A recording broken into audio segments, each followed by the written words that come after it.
Alright, example 2. We want to find the limit of f of x, which is equal to the square root of 4 minus x squared, as x approaches negative 2 from the right. And we're going to do this from a graphical approach. So first of all, we need to know how to use math notation to interpret this. So this sentence here is basically saying, find the limit of the square root of 4 minus x squared as x is approaching negative 2 from the right. Okay? So the first thing we're going to do, we're going to take a look at the function f of x, which is the square root of 4 minus x squared, and we're going to graph it.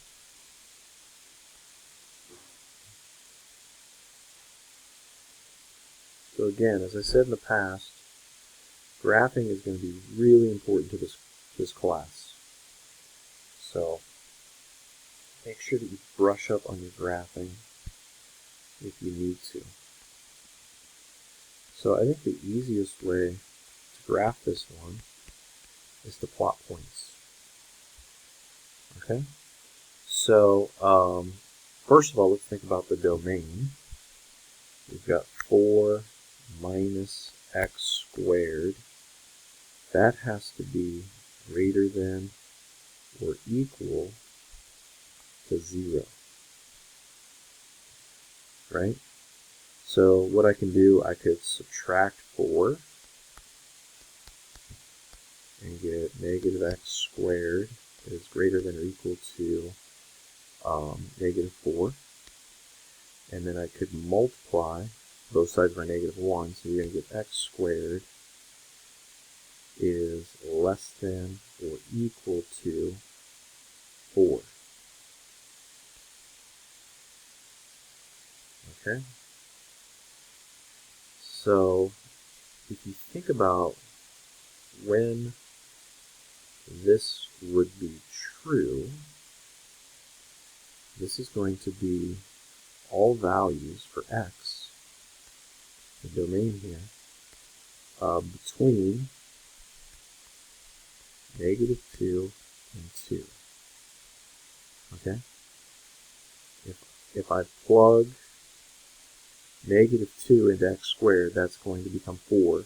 4 is less than or equal to 4. If I would go outside of that, so let's say negative 3, if I plug negative 3 into x squared, that would be 9. 9 is not less than or equal to 4. Same argument can be made going the other way. So we know the domain, so now I'm going to try negative 2, negative 1, 0, 1, and 2. I'm going to plug all these points into the table and then graph these points. So when I plug in negative 2 into the function, I end up getting 0. When I plug in negative 1, this would be 4 minus 1, because negative 1 squared is 1, so it's going to be 3, so this would be square root of 3. If I plug 0 into this function, this is going to be the square root of 4, which is 2. If I plug 1 into the function, this is again going to be the square root of 3. And if I plug 2 into the function, again, you're going to get 0. So now I'm going to plot the points.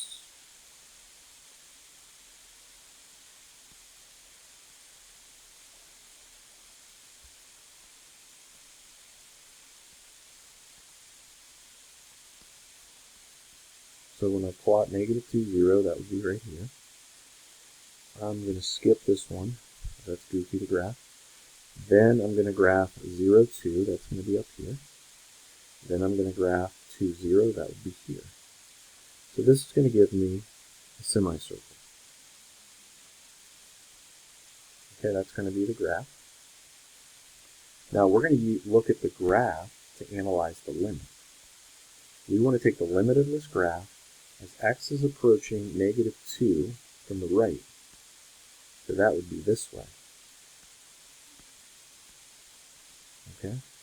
As the limit of this function Take the limit of this function as x is equal to -2, and right this would be equal to 0.